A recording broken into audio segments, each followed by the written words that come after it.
الشيطان الرجيم. بسم الله الرحمن الرحيم. محمد رسول الله والذين معه أشداء على الكفار رحماء بينهم تراهم ركعا سجدا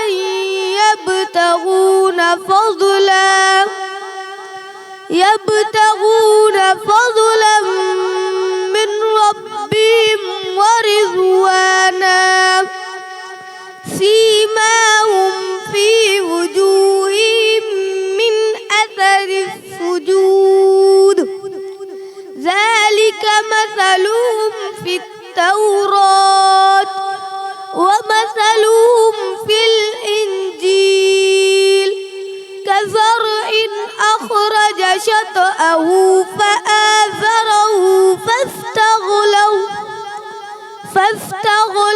فاستوى على سوقه يعجب الضراء ليغيظ بهم الكفار.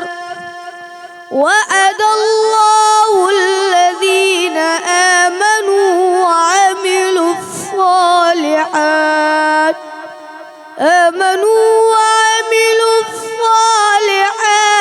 منهم مغفرة وأجرا عظيما.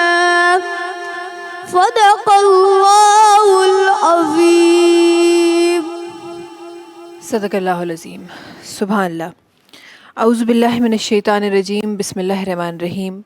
शुरू अल्लाह जे नाले सां, हुन पाक परवरदिगार जे नाले सां जेको घणो महिरबान ऐं निहायत रहम फरमाइण वारो आहे.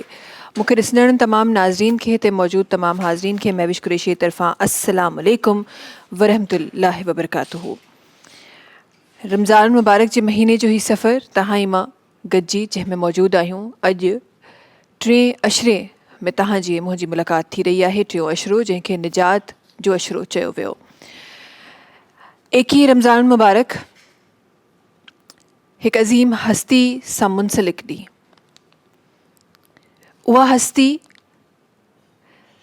जेका तारीख़ जी उहा हस्ती आहे जंहिं 10 सालनि जी उमिरि में ईमान आंदो. ही उहा हस्ती आहे जॾहिं इस्लाम जी दावत नबी करीम सल्लल्लाहु अलैहि वसल्लम ॾिनी त ही उहे पहिरियां ॿार हुआ. 9 खां 10 साल ग़ालिबन रिवायतुनि में उमिरि ॿुधाई थी वञे. ही उहे पहिरियां ॿार हुआ. नंढो त नथो चई सघिजे. हज़रत अली करमल्लाह वजहो जी ॻाल्हि थी रही आहे. नंढो त नथो चई सघिजे. हा, उमिरि उन वक़्त को 9 खां 10 साल उन्हनि जी हुई जॾहिं उन्हनि इस्लाम जी दावत ते आवाज़ खईं ऐं इस्लाम क़बूल कयनि, ईमान आंदुनि.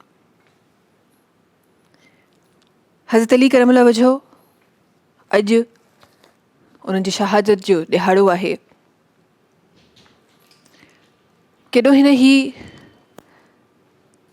हिकु पुरस्रार मंज़र आहे. 19 रमज़ान मुबारक ताईं मां बख़ूबी सुञाणियूं था जंहिं ॾींहुं मौला अली खे ज़रब लॻी. असां तमामु इन ॻाल्हि खां वाक़िफ़ आहियूं. पर ही केॾो न अजीब मंज़र आहे त जिथे मौला अली त मुश्किल कुछ आहिनि, सभु ॼाणनि था.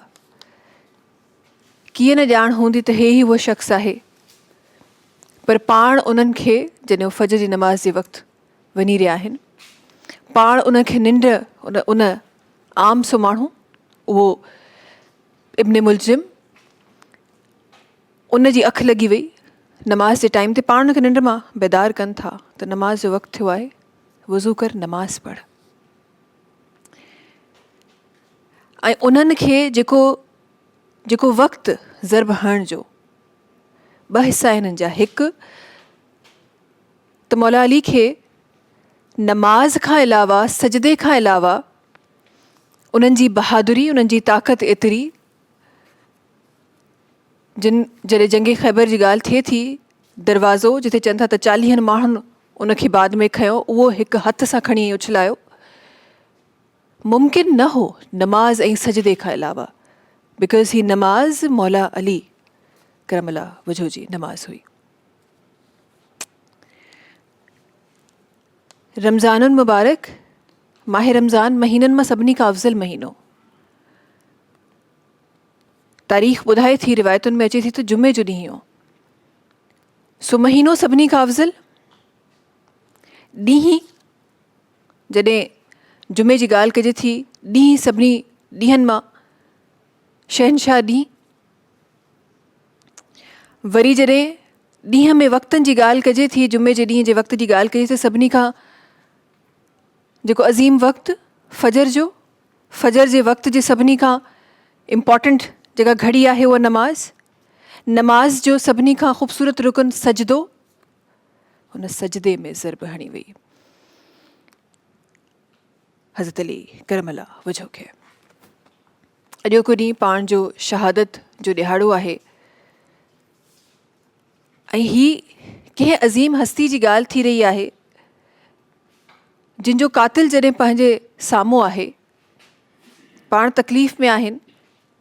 तारीख़ इहो ॿुधाए थी त उन इब्न मुलजिम ओॾीमहिल इहो बि चयो त ही ख़बर नाहे केतिरो अरसो हुन तलवार खे ज़हर में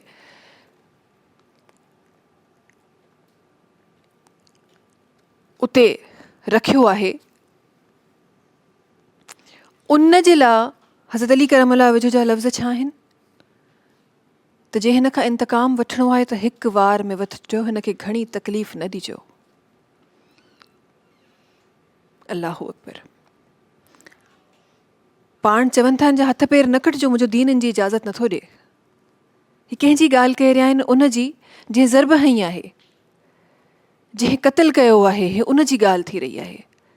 रिवायतुनि में अचे थो त पाण इहो बि फ़रमाइनि था त हिन खां पाणी पुछियो आहे, हिनखे पाणी पियारियोसि, हिनखे उञ लॻी हूंदी। अल्लाहु अकबर। पर छो त ॻाल्हि हज़रत अली करमल्ला वजहो जी थी रही आहे, उन इंसाफ़ जे मिसाल जी ॻाल्हि थी रही आहे, जंहिं इंसाफ़ जो मिसाल ॿियो किथे कॾहिं न मिलियो असांखे। हज़रत अली करमल्ला वजहो पाण नवासे रसूल आहिनि, हसनैन जा वालिद आहिनि, हज़रत बीबी फ़ातिमा जे सिर जा ताज आहिनि, पाण हैदर करार आहिनि, पाण खुलफ़ाए राशिद आहिनि, पाण शेर ख़ुदा आहिनि, पाण मौला अली मुश्किल कुशा आहिनि। पाण जे लाइ रिवायतुनि में अचे थो त पाण तमामु जेके त असहाबा कराम हूंदा हुआ, कॾहिं बि को सवाल को थींदो हो, कंहिं मुश्किल में हूंदा हुआ, पाण फ़ौरन उन्हनि जी मुश्किल दूर करे छॾंदा हुआ। इल्म जो दरिया जंहिंखे चयो वियो, जंहिंखे क़ुरान जो रूहानी ऐं बातिनी आलिम सॾियो वियो। हिकु रिवायत में किथे मूं पढ़ियो, ही आम इंसान लाइ पॉसिबल न आहे, पर छो त ॻाल्हि मौला अली जी थी रही आहे, त जॾहिं असां तिलावतुनि जी ॻाल्हि कंदा आहियूं न, असां क़ुरान करीम पढ़ण जी ॻाल्हि कंदा आहियूं, असां हिन महीने में स्पेसिफिकली असां चवंदा आहियूं त न तिलावतूं कयूं वञनि ऐं क़ुरान करीम जो मुतालो कयो वञे। पाण जे लाइ ऐं हज़रत दाऊद अलैहिस्सलाम जे लाइ इहा ॻाल्हि रिवायतुनि में अचे थी त हज़रत दाऊद अलैहिस्सलाम बि जॾहिं पाण सवारी जे लाइ तयारी कंदा हुआ त ज़ाहिर आहे हुन जा कुझु लम्हात हूंदा हुआ, कुझु मरहला हूंदा हुआ। घुड़सवारी आहे, घोड़े खे तयारु करिणो आहे, कुझु खाइणो पीआरिणो आहे, कुझु रखिणो आहे। जेसि ताईं इहो जेको वक़्तु हूंदो हो, इहो गुज़रंदो हो, त हज़रत दाऊद अलैहिस्सलाम तमामु जेकी किताब हुई जेका उन्हनि ते नाज़िल थी, ज़बूर जी ॻाल्हि कह रही आहियां मां, उहो तमामु उनजी तिलावत करे वेंदा हुआ, उनजो मुतालो करे वेंदा। इहो मौजज़ो हो रब जो, इहो हक़ीक़ी दुनिया में पॉसिबल न आहे, पर इहो मौजज़ो हो। इहो ई मौजज़ो मिलियो हज़रत अली करमल्ला वजहो खे। क़ुरान नाज़िल न थियो हो, पर पाण क़ुरान जी तिलावत ईअं कंदा हुआ उन टाइम स्पेन में। हज़रत दाऊद अलैहिस्सलाम जिन ते ज़बूर नाज़िल थी हुई उहे पाण तिलावत कंदा हुन जी। पर हिते ॻाल्हि हज़रत अली करमल्ला वजह जी थी रही आहे, जंहिंखे ज़ाहिरी ऐं बातिनी आलिम क़ुरान करीम जो चयो वियो आहे, सॾियो वियो आहे। पाण उन टाइम स्पेन में जॾहिं सवारी तयारु थी रही आहे, तमामु क़ुरान करीम जो मुतालो कंदा हुआ, तमामु क़ुरान करीम जी तिलावत करे वेंदा हुआ। सुभान अल्लाह। उन्हनि जी नमाज़ुनि जा मिसाल आहिनि, उन्हनि जी इबादतुनि जा मिसाल आहिनि, इंसाफ़ जा मिसाल आहिनि, सखावत जा मिसाल आहिनि। इंशाअल्लाह वक़्तन फ़वक़्तन पंहिंजी ट्रांसमिशन में उन जो ज़िक्र ज़रूरु रहंदो। ट्रांसमिशन खे अॻियां वधायूं था। असांजी ट्रांसमिशन जो आगाज़ जंहिं तिलावत क़ुरान पाक जी जंहिं आवाज़ सां थियो, उन में आवाज़ जनाब हाफ़िज़ मोहम्मद बिलावल सुल्तान मुग़ल साहिब जी आवाज़, हर रोज़ ॾाढी ख़ूबसूरत आवाज़ सां असांजी ट्रांसमिशन जो आगाज़ अल्हम्दुलिल्लाह थींदो आहे। गॾोगॾु ॻाल्हि कंदा हलूं करशी जामे शीरी जी। करशी जामे शीरी जेको लाइफ लाइट रिफ्रेशिंग आहे, रौनक रमज़ान जूं रौनकूं वधाए रहियो आहे।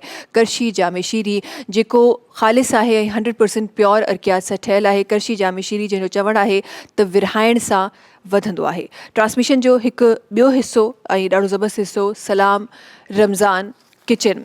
सलाम रमज़ान जी किचन जी तरफ़ मां वधी रही आहियां। हर रोज़ ॾाढी ज़बरदस्त रेसिपीज़ असां सिखंदा आहियूं। अॼु बि इंशाअल्लाह इहो ई सिलसिलो जारी ऐं सारी रहंदो।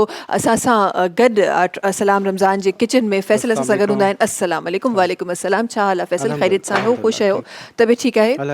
कीअं गुज़री रहियो आहे रमज़ान मुबारक? अल्हम्दुलिल्लाह माशाअल्लाह माशाअल्लाह। आख़िरी ही चंद रोज़ा रहिजी विया आहिनि हाणे, ऐं पोइ ही सिलसिलो वरी या नसीब मिले न मिले जी। छा इंशाअल्लाह छा ठही रहियो आहे? असां ठाहियूं पिया मसाला चना।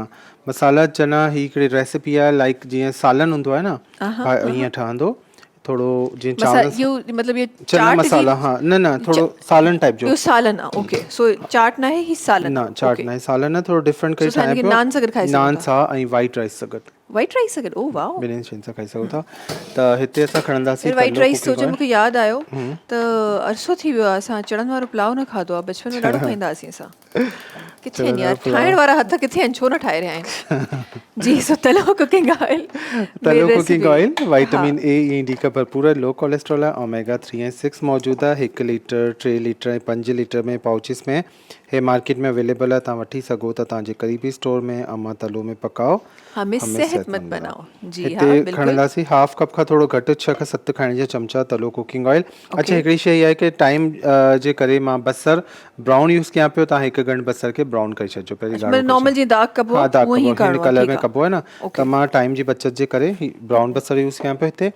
जीअं अदरवाइज़ असां वटि अगरि काफ़ी माण्हू बि ईअं कंदा आहिनि त बसर जेको आहे उहो ब्राउन करे रखी छॾींदा आहिनि। हे त ख़ैर मुंहिंजे ख़्याल में स्प्रिंकल करण वारो बसर आहे। माण्हू त घरनि में करे ऐं रखी छॾींदा आहिनि। फ्रीज़ बि करे सघो था ब्राउन करे न, तो ख़राब नथो थिए, आराम सां। बिल्कुलु। इवन मां त काफ़ी माण्हुनि खे इहो बि ॾिठो आहे त जेको इनिशियल, बिकॉज पाकिस्तानी खाधनि में इनिशियल जेको प्रोसेस आहे सेम ई आहे। बसर ब्राउन करणो आहे, देन टमाटो विझणो आहे, ऐं पोइ ॿियो प्रोसेस जेको बि आहे। सो टमाटर ऐं बसर जेको टाइम आहे उहो पहिरीं ई करे उहे रखी छॾींदा आहिनि। अच्छा, हिते बसर ॻाढ़ो त करिणो न हो, त ही मां ॻाढ़ो बसर में यूज़ कयो आहे। अदरक थूम जो पेस्ट 1 खाइण जो चमचो, 2 अदद सावा मिर्च या तेज़ आहे त 1 विझो। सावा मिर्च हे विझी छॾियो, हल्को सो में भगाड़ ठहंदो, खुशबू अचणु लॻंदी। उन जे बाद असां अदरक लहसुन ऐं सावा मिर्च विधा आहिनि। ठीकु आहे। 1 साओ मिर्च तेज़ आहे, अगरि नॉर्मल आहे त 2 विझंदो। बसर नरम बि थी वियो में। ऐं हिकिड़ो टमाटर जो पेस्ट, 1 खां वॾो टमाटर त 1, नंढा आहिनि त 2। टमाटर जे पेस्ट खे पचाईंदासीं, थोरो कच्चोपन ख़तमु थींदो, हिनजो पाणी पेस्ट ज़रूरी आहे। हाँ, हिकिड़ो पीस वॾो अची वियो। पेस्ट ज़रूरी आहे या असां हूअं बि मैश करे सघूं? मैश बि करे सघो था, पोइ छिलको हटाई कंदो न त जल्दी थी वेंदो। हाँ, बस इनके हल्को सो फ्राई कंदासीं। इजी आहे छिलको हटाइण? मूंखे एॾो मुश्किल लॻंदो फैसल त कीअं छिलका फ्री टमाटर कीअं थींदा आहिनि। It's very easy. तव्हां उन देगची में टमाटरनि खे हाफ कटे कटे रखी छॾियो ऐं उनखे ढक ॾेई छॾियो फॉर लाइक 2-3 मिनट्स। उनखे कढंदो, आराम सां पील ऑफ आराम सां थी वेंदो। ऐं ही अगरि तव्हांखे जीअं टमाटर सेव करणा आहिनि न, जीअं महविश ॿुधायो, इन तरीक़े सां 1-2 किलो टमाटर 3 किलो तव्हां ईअं कंदो, छिलको हटाईंदो, पोइ उनखे थधो करे पोइ तव्हां बैग्स में ईअं रखी फ्रीज़ करे छॾियो त पोइ ईज़ी थी वेंदो। अच्छा, मसाला हिन में वेंदा। सौंफ वेंदो हिन में, कुटियल सौंफ 1 खाइण जो चमचो, ज़ीरो कुटियल 1 चांहि जो चमचो, ॻाढ़े मिर्चनि जो पाउडर 1 चांहि जो चमचो, ऐं लूणु 1/2 चांहि जो चमचो, चाट मसालो 1/2 चांहि जो चमचो, हल्दी पाउडर 1 चांहि जो चमचो, कुटियल ॻाढ़ा मिर्च 1 चांहि जो चमचो, ऐं धाणनि जो पाउडर 1 चांहि जो चमचो। ये सभु मसाला हली विया। ज़बरदस्त। चाट ज़रूरी आहे? चाट मसाले का चाट हाँ ई के तो थी थोड़ो सघे। सो उनमें फ्लेवर अची थो वञे। इन मसाले खे हल्को सो भुञंदासीं जो कच्चोपन ख़तम थिए ऐं टमाटर जो पाणी ख़ुश्क थींदो। कारा चणा या वाइट चणा जेको बि पाणी जेको इन जो नज़र अचे पियो न, जो पंहिंजो ई पाणी आहे। जेको बॉइल कंदा आहियूं न हाँ। त इन जो पंहिंजो ई पाणी हिन में आहे। ठीकु आहे। हे जेको पाणी आहे सही, चणनि जो सही। पाणी आहे। कारा चणा आहिनि त कारो पाणी नज़र अचे पियो। हे चणा हिन में विझंदासीं ऐं हिन खे तव्हां पचाईंदो वाइट 5 में बि ईअं ठहंदी, सेम सेम ब्लैक में बि ईअं ठहंदी, सेम ऐं जेके लोबिया खाइण वारा हुजनि उहे छा कनि? सेम करे सघंदो हाँ, वाकई? हाँ, बिल्कुल रेड सही। बीन्स भी? हाँ, रेड बीन्स। ज़बरदस्त। रेड बीन्स वो बि असल ॾाढा में हेल्दी आहिनि, असां मुंहिंजे घटि घर में खाईंदा न डेली रेड बीन्स हूंदा आहिनि। डेली इलाही रमज़ान में हेल्दीएस्ट फूड आहे। हाँ हूअं बि खाइणु खपे। बॉइल करे पिया हूंदा आहिनि असांजे फ्रिज में। सैलेड में बि असां विझंदा आहियूं। अम्मी अबू मुंहिंजा ॾाढा शौक़ीन आहिनि।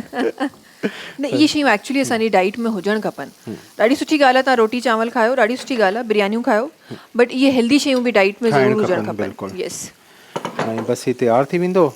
5 मिंटनि खां पोइ हिन में विझंदासीं सावा धाणा हिन जे अंदरि, जीअं हिन में बॉइलिंग अची वञे। ऐं हिन में ओके। छो कि हिन में पाणी असां विधल कोन्हे, बॉइल पाणी आहे त हू हाँ। हुनजो फ्लेवर हिन में ख़तमु न सही थींदो। आहे। सो बसि ओके, सो ये वाटरी टाइप जो हाँ। ग्रेवी वारो सालन, ग्रेवी प्रॉपर वारो ग्रेवी सालन वारो। जीअं तव्हां ओके। खाई सघंदो चांवरनि सां बि ऐं नान सां, मानी सां। ज़बरदस्त। बहितरीन क़िस्म जो हीउ सालन ज़बरदस्त। ठहंदो आहे। बसि हीउ पचंदो त हिनखे तो नॉर्मली डिश नाश्तनि में माण्हू हाँ, खाईंदा आहिनि न, नाश्तनि लाहौरी में। जेके आहिनि। ये लाहौरी फूड आहे बेसिकली। बिल्कुलु। मूंखे ईअं लॻे थो आहे न। पंजाब में वधीक खाइबा आहिनि चणनि जे हाँ। सालन। ऐं हिन में तव्हां बॉइल एग्स बि विझी सघो था। अंडो बॉइल कयो, लास्ट में जॾहिं तव्हांखे कढणो आहे पीसिस करे, जीअं लाहौर में हूंदो आहे न तव्हां पंजाब करे में, सघो था। त उहो ई सही। न न मुर्ख छोला न आहे, लेकिन हिन में तव्हां अंडो विझी सघो पंहिंजे था। मुंहुं वटि जवाब ॾे न फैसल। अरे बोल। पंहिंजे मुंहुं वटि जवाब ॾे। हले पियो न पुठियां सिस्टम। सिस्टम हले पियो। सही। बसि हिनखे पूरे सिस्टम खे स्पीकर ते हुजणु खपे यार। हाँ, स्पीकर ते जो माण्हू इंजॉय कनि। इंजॉय कनि बिल्कुलु। अच्छा सो हे जी बिल्कुलु रेडी ज़बरदस्त। थी वियो। असांजा ब्लैक चणनि जी जेको सालन आहे उहो रेडी थी चुको आहे। फौरन तयारु ज़बरदस्त। थी वेंदो। चना ऑयल मसाला। मथे अची वियो, पाणी में मिक्स थी वियो, चना मसाला। यार ऑनेस्टली एॾो ज़बरदस्त लॻंदो नान सां गॾु। टीम नान घुरायो, असांखे इफ्तारी में इहो ई खाइणो आहे। हाँ। असां डन करे नान बि असांखे तिर वारा खपनि। तिल वारो। ओहो हो ज़बरदस्त रोगनी टाइप। हाँ हे ज़बरदस्त असांजी रेसिपी तयारु थी वई। जी तलो कुकिंग ऑयल जी रेसिपी, लाइट वेटेड ऑयल जंहिंखे तव्हां सैरो इफ्तार में इस्तेमालु करे सघो था ऐं हेल्दी बि रही सघो था विथ तलो कुकिंग ऑयल। हाँ जी। हाणे असां ठाहींदासीं ड्रिंक करशी जामे शीरी जी। ठीकु आहे। ऐं जेको अॼु असां करशी ठाहियूं पिया जामे शीरी जी। इलायची फ्लेवर में। ठीकु आहे। करशी जामे शीरी जो इलायची फ्लेवर ठही रहियो आहे असां वटि। ओके। इलायची करशी फ्लेवर जामे शीरी खणंदासीं। Life light refreshing. तुख लंगो यस। 1 खां 2 टेबल स्पून हिनमें विझी छॾिजो।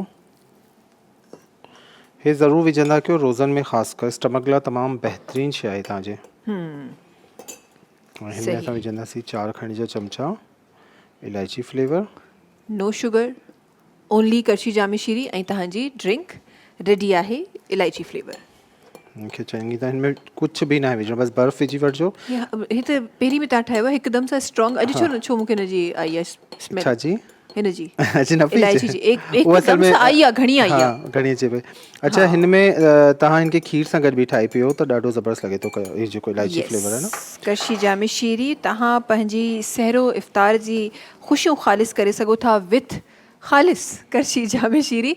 उन सां गॾोगॾु तलो कुकिंग ऑयल जेको ज़बरदस्त ऑयल लाइट वेटेड ऑयल आहे उन जी रेसिपी बि रेडी थी चुकी आहे। गॾोगॾु टपाल मेज़बान प्रीमियम डस्ट चांहि सहरो इफ्तार में असांजे इस्तेमालु असांजे घरनि में थींदी आहे ऐं जंहिंखां बिना सहरो इफ्तार अधूरी हूंदी आहे।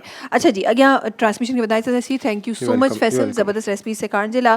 अॻियां वधाईंदासीं ऐं हिकिड़ो ख़ूबसूरत आवाज़ सां गॾु ट्रांसमिशन में आहे सैयद मोहसिन रज़ा जाफ़री साहब आहिनि, नुंहं ख़ासि असां गॾु आहिनि ऐं उन्हनि खे गुज़ारिश कंदासीं त पंहिंजी ख़ूबसूरत आवाज़ रखनि ऐं उन खां पोइ इंशाअल्लाह ब्रेक जी तरफ़ वधंदासीं। बिस्मिल्लाह रहमान रहीम। अलियो फातिमा के नूरेन रोते हैं, यतीम आज दोबारा यतीम होते हैं, गले से शबीर को लगा कर ये रोते रोते पुकारे शब्बर,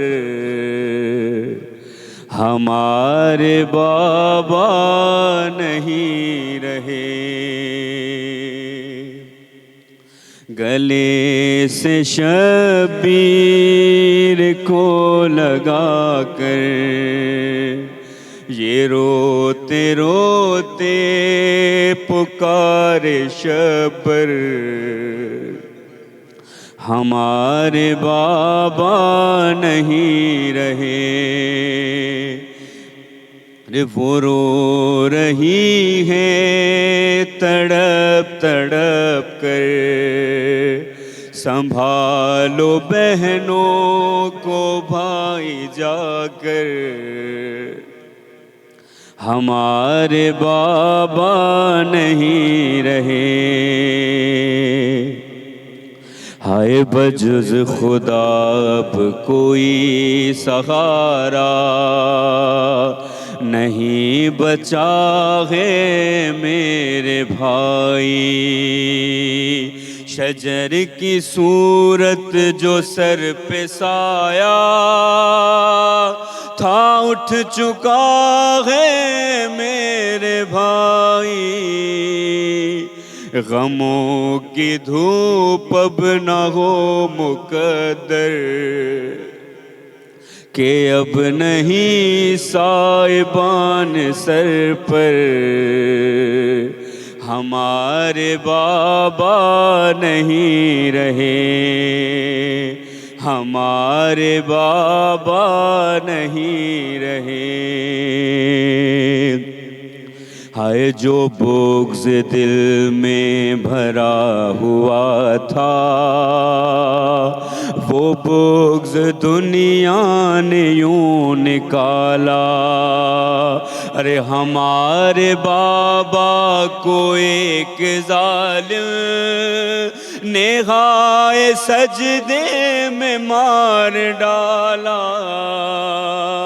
अरे किया इबादत में वार सर पर, मुसल्ला उनका है खून में तर। हमारे बाबा नहीं रहे। हमारे बाबा नहीं रहे। हाय अली की मैयत रखी हुई थी, अली के बच्चे तड़प रहे थे। अजीब मंजर था ज़ैनो मोहसिन, ये शहर कूफा से बैन उठे। अरे गिरा सितम का पहाड़ गम पर, यतीम बच्चों के लबों पर। हमारे बाबा नहीं रहे। हमारे बाबा नहीं रहे। अरे संभालो खुद को ना ऐसे रो, ए मेरे बेकस गरीब भाई। चलो के चल कर सहारा बहनों को देव करती है ये दुहाई। सुकून गम से छिना बरादर हैं अब मसाइब कदम कदम पर। हमारे बाबा नहीं रहे। हमारे बाबा नहीं रहे। अरे हमारी उंगली पकड़ के बचपन में हमको चलना सिखाने वाले, हमारी राहों से पत्थरों को रुकावटों को हटाने वाले, हमारे मोहसिन हमारे यावर जो साथ रहते थे ढाल बनकर, हमारे बाबा नहीं रहे, हमारे बाबा नहीं रहे। सलाम रमज़ान, सलाम रमज़ान।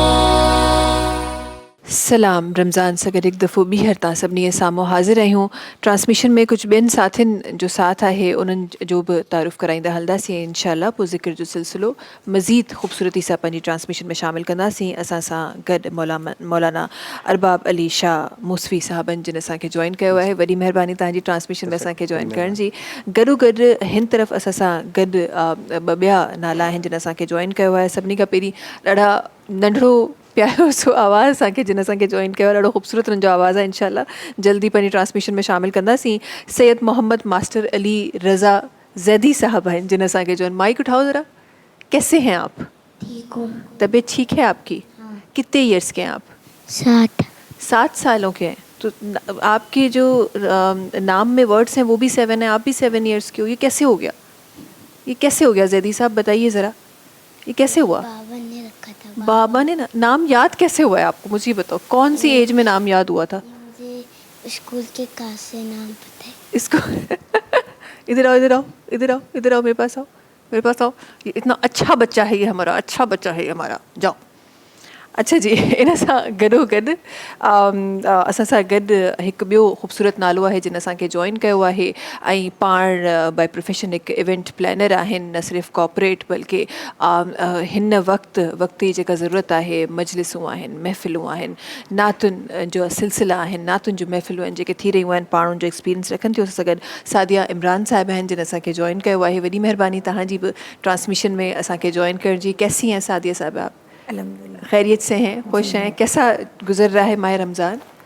बहुत अच्छा गुजर रहा है माशाल्लाह। अब तक माशाल्लाह माशाल्लाह। क्या मसरूफियात है आजकल माह रमज़ान में? आजकल अभी ये 15 रमज़ान को विलादत हुसैन थी, जब भी उसमें जश्न का समा था, उसमें इफ्तार डिनर्स वगैरह हो रहे थे। अब आज जैसे शहादत का दिन है, तो इस तरीके के इवेंट्स रमज़ान में भी क्योंकि मुझे ऐसा लगता है कि हम जब भी हम इवेंट्स की बात करते हैं तो हमारा जहन इवेंट्स पे जब जाता है तो हम वो शादी ब्याह वाले इवेंट्स देखते हैं, लेकिन जब दीन की महफ़िलें होती हैं मुझे लगता है उनको संभालना ज़्यादा मुश्किल होता है। जी बिल्कुल। ताकि ये सिर्फ अच्छा वहाँ पे तो कोई चीज़ कमी हो जाए, कोई कोताही हो जाए, चलो कोई बात नहीं, इंसानी चीज़ है, चलो हो गई कोई बात नहीं, चली गई। लेकिन दीन की महफ़िल आप सजा रहे हैं और आप दीन की बातें कर रहे हैं और ऐसी हस्तियों की बातें कर रहे हैं जिनके लिए तो क्योंकि मौला अली की बात हो रही है तो हज़रत अली के लिए तो कहीं मैंने पढ़ा कि उनको तो कहा जाता था कि उनका चेहरा देखना भी इबादत है। सो अब ऐसी फिर जब महफ़िलें मजलिसें सजाई जाएँ तो फिर ज़ाहिर है उसमें तमाम चीज़ों का एहतमाम करना बड़ा मुश्किल रहता होगा एज अ फ़ीमेल। जी बिल्कुल, लेकिन ये एक काम है और करना है, और ये सादत है कि अगर इस तरह के काम कर रहे हैं आप, तो फिर तो एक सादत है, इसमें सवाब है, इसमें खुशी की भी एक अलग कैफियत होती है बेशक, क्योंकि ये बहुत कम लोग इस तरीके से कर रहे हैं जो हर तरीके के इवेंट्स को कवर कर रहे हैं। ज़्यादातर शादी ब्याह, बर्थडे पार्टी और हकीका ये सब तो हर कोई कर लेता है जी जी। बट इस तरह के इवेंट्स जो कि शहादत हुसैन से रिलेटेड हैं वो थोड़ा सा हर कोई नहीं कर पाता। बट मुझे ऐसा लगता है कि मेरे लिए बहुत बड़ी सादत है कि हम इस मौके पे भी ये कर रहे हैं। वाह वाह, बहुत अच्छी बात है। अच्छा, जब इस फील्ड में आप आई थी तो क्या जहन में रख के इस फील्ड में कदम रखा था सादिया साहिबा ने? इस फील्ड में ख़वातीन ज़रा थोड़ा सा कम है। बहुत कम है, बहुत कम है, थोड़ा सा नहीं बहुत कम है। हाँ, तो बस मुझे कुछ ऐसा करना था जिसमें सब ख़वातीन ना हो, कुछ हट कर हो कि ख़वातीन के लिए ये हो कि नहीं यार ख़वातीन इस फील्ड में भी आ सकती हैं। तो ये सोच के आई थी और माशाल्लाह से बहुत अच्छा सफ़र है, काफ़ी टाइम हो रहा है और माशाल्लाह, बहुत माशाल्लाह। अच्छा लग रहा है और ये बढ़ता ही चला जा रहा है सिलसिला। माशाल्लाह। और फिर ये इवेंट प्लानर दीन की महफ़िलों के साथ कैसे जुड़ी?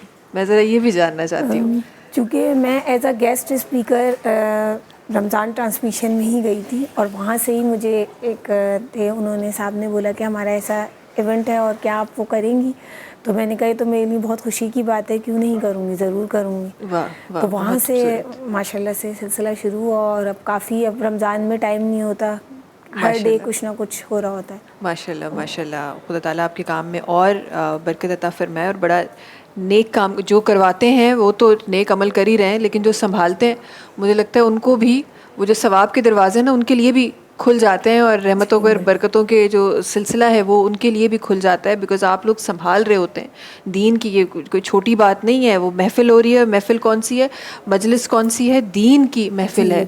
अब ऐसी बड़ी बड़ी हस्तियों की मजलिसें हो रही हैं, तो उनको संभालना ये कोई छोटी बात, बहुत, ये अल्लाह ताला के ख़ास बंदे ही संभाल सकते हैं। ये हम और आप, हमारा हम हमारे अंदर इतनी, हमारे हाथों के अंदर इतनी हिम्मत नहीं है कि हम संभाल सकें। अॻियां ट्रांसमिशन के वधायूं था। एकवीह रमज़ान मुबारक आहे। मौला अली जी शहादत जो ॾिहाड़ो आहे, उन ते ट्रांसमिशन जे स्टार्ट में बि ज़िक्र रखियो ऐं मज़ीद उन ते रोशनी विझण जे लाइ मां चाहियां थी त मौलाना अरबाब अली शाह मुसवी साहब सां गॾु तशरीफ़ फरमा आहिनि।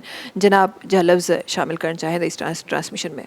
जी जनाब। आउज़ बिल्लाहि मिनश शैतानिर रजीम, बिस्मिल्लाहिर रहमानिर रहीम। तमाम हम्द, तमाम सिना उन वाजिबुल वजूद जे लाइ जंहिंजे कब्ज़े कुदरत में काइनात जी जान आहे। दुरूद ऐं सलाम उन्हनि ते जिन जे सदक़े में मालिक काइनात जे ज़र्रे ज़र्रे खे अदम खां वजूद बख़्शो ऐं जिन जी ज़ाते वाला सिफ़ात दुरूदनि ऐं सलामनि जे लाइक़ आहे। बादस हम्द मां अर्ज़ कंदुमि त अॼु मौलाए काइनात इमामुल मुत्तक़ीन अली इब्न अबी तालिब अलैहिस्सलातु वस्सलाम जी शहादत जो ॾिहाड़ो आहे।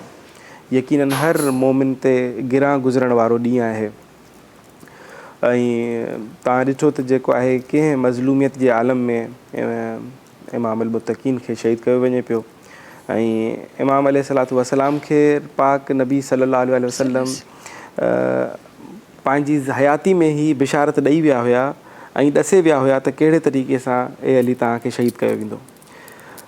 जीअं ख़ुतबा शाबानिया मौला फ़रमाइनि पिया रसूल ख़ुदा सल्लल्लाहु अलैहि वसल्लम, ऐं उन में ॿुधाइनि पिया सभिनी खे, माण्हुनि खे जेके बि साहब शामो वेठा आहिनि, सभिनी खे ॾसनि था त हिकु अहिड़ो महीनो अचण वारो आहे तव्हांजे आॾो जंहिंजूं ॾींहं 1000 ॾींहंनि खां अफ़ज़ल आहिनि, जंहिंजूं रातूं 1000 रातुनि खां अफ़ज़ल आहिनि, जंहिंजूं साअतूं 1000 साअतुनि ऐं लम्हनि खां बहितर आहिनि, जंहिंमें साह खणणु तस्बीह जे बराबरि आहे सवाबु उनजो, जंहिंमें तव्हां ख़ैरात कंदव त 70 आम ॾींहंनि जे हिसाब सां तव्हांखे वधीक सवाबु मिलंदो। अहिड़े तरीक़े सां रसूलुल्लाह इन रमज़ान जे महीने जी बरकतुनि जे बारे में बयानु करे रहिया आहिनि। अचानक जेको आहे मौला अली ते नज़र पवनि थी ऐं पाण रोई था पवनि ऐं मौला अली पुछनि था त या रसूलुल्लाह छो घिरियो कयो था? त पाक नबी फ़रमाइनि था त या अली, हिन अहिड़े बाबरकत महीने जे अंदरि मुंहिंजी क़ौम मां, मुंहिंजी उम्मत मां हिकु शकी तरीन शख़्स जेको आहे उहो तव्हांखे सर ते वार कंदो ऐं तव्हांजी ॾाढ़ी जेका आहे ॾाढ़ी मुबारक तव्हांजे खून सां ख़िज़ाब थी वेंदी। सो मौला अली अलैहिस्सलाम चवनि था त या रसूल अल्लाह, मुंहिंजा आकाओ सरदार, छा उन वक़्तु मां हक़ ते हूंदुमि? त रसूल अल्लाह फ़रमाइनि था हा अली तूं हक़ ते हूंदे। बसि इहो चवणु आहे त मौला अली फ़रमाइनि था त बसि पोइ मूंखे को फ़र्क़ु कोन्हे त मौत मुंहिंजे मथां अची वञे या मां मौत जे मथां अची वञा। ठीकु, त उहो ई थियो 19 रमज़ान ते जेका अॼु खां 2 ॾींहं पहिरियां गुज़री।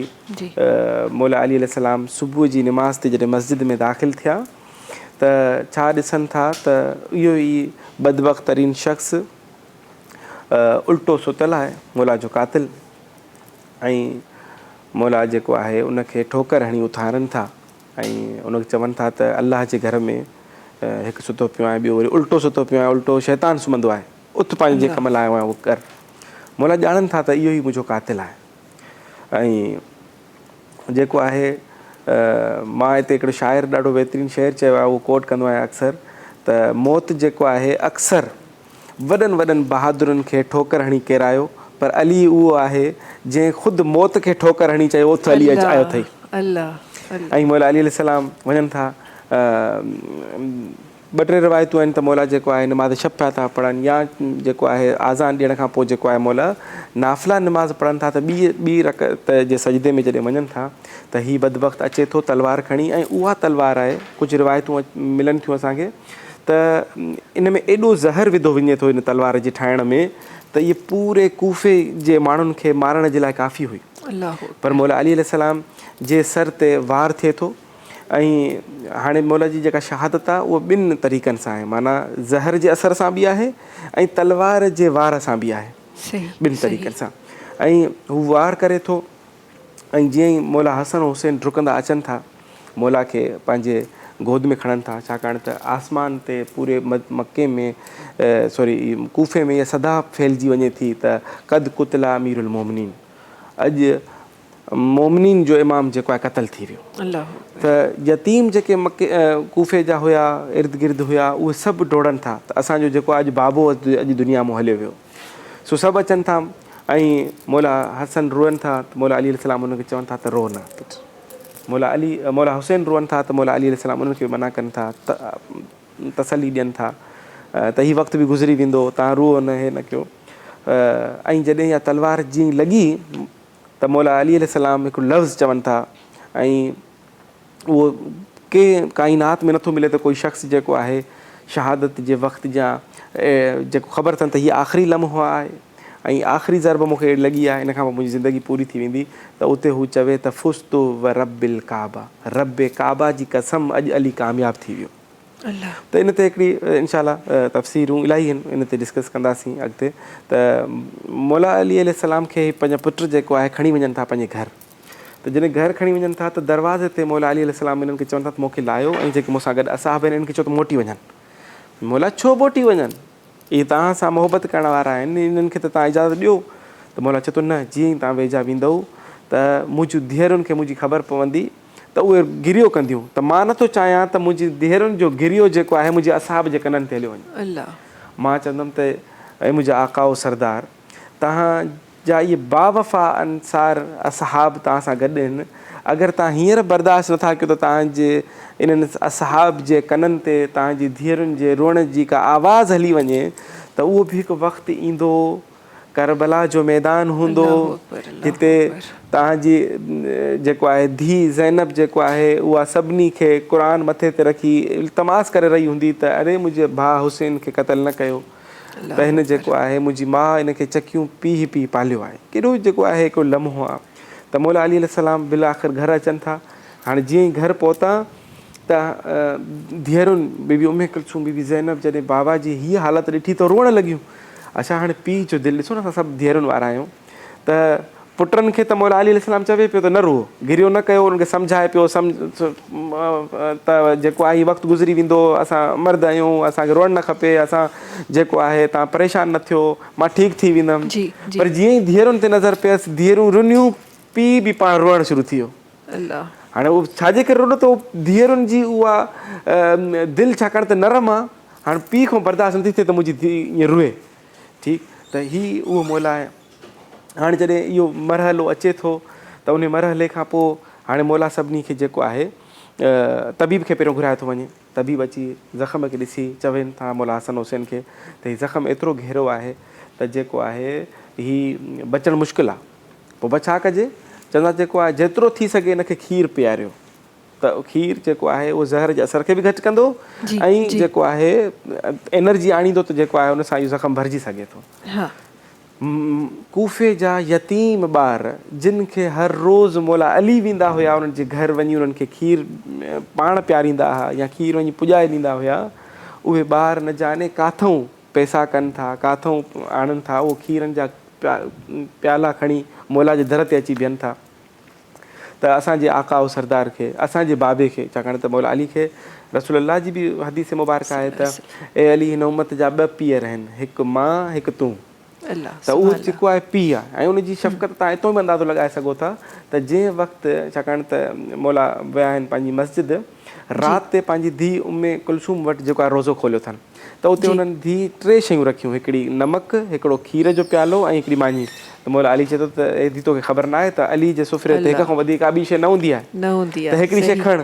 त हू धीउ जो हिकिड़ो दिलि आहे उहो लूणु खणे थी त खीर सां भला मुंहिंजो बाबू खाए त मौला चएसि थो न खीर खण सुभाणे मथां कंहिंखे ज़रूरत पए अल्लाह त जेको शकी तरीन शख़्स मौला खे ज़रब हणे थो उनखे जॾहिं पकड़नि था त हुनजो हालत गेर आहे हिन वक़्तु त मौला चएसि थो मूंखे छॾियो इहो खीर हिन खे पियारियो अल्लाह मूंखे कंहिं टीवी चैनल ते कंहिं मूंखां सवालु पुछियो त इहो कीअं मुमकिन आहे त मौला जेको आहे एॾो सखी ऐं करीम ऐं लतीफ़ थी वञे त पंहिंजो शरबत जेको आहे कंहिं पंहिंजे कातिल खे पियारे मां चयो उनजी वजह इहा आहे त पीउ जेको आहे पंहिंजी उम्मत सां पंहिंजी औलाद सां अहिड़े तरीक़े सां ई मोहबत कंदो आहे बेशक बेशक बेशक औलाद नाफ़रमान थी वञे पर जेको आहे पीउ पंहिंजी जेको आहे ड्यूटी वालिदैन नथा थी सघनि बिल्कुलु बिल्कुलु ऐं पोइ वरी जॾहिं वालिद त असां जिन जा वालिद ज़िंदा आहिनि ख़ुदा ताला उन्हनि खे उम्र दराज़ अता फ़रमाए सिहतियाबी सघनि पर जिन जा वालिद ज़िंदा आहिनि वालिद हिन वक़्त जा वालिद हिकु त वालिद उनजो दर्जो वधीक ऐं पोइ वरी मौला अली जो नालो अची वियो त पोइ त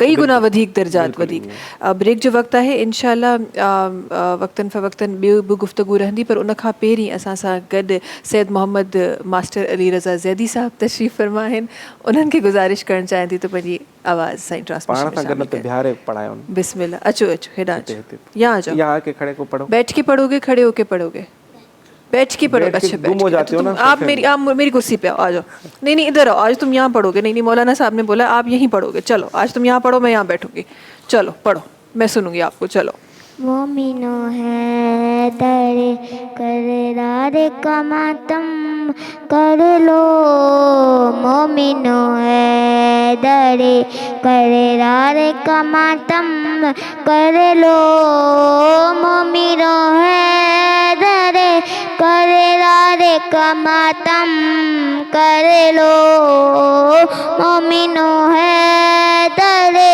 करारे का मातम कर लो या मोहम्मद के अलमे तारे का मातम कर लो मोमिनो है दरे करारे का मातम कर लो खाखुराओ के अली तेरे खुदा मारे गए खाखुरा ओ के अली तेरे खुदा मारे गए बाजुए मते मुत्ते कारे का मातम करे लो मोमिनो है दरे करे रारे का मातम कर लो जो के पाँचों में भी हैं 12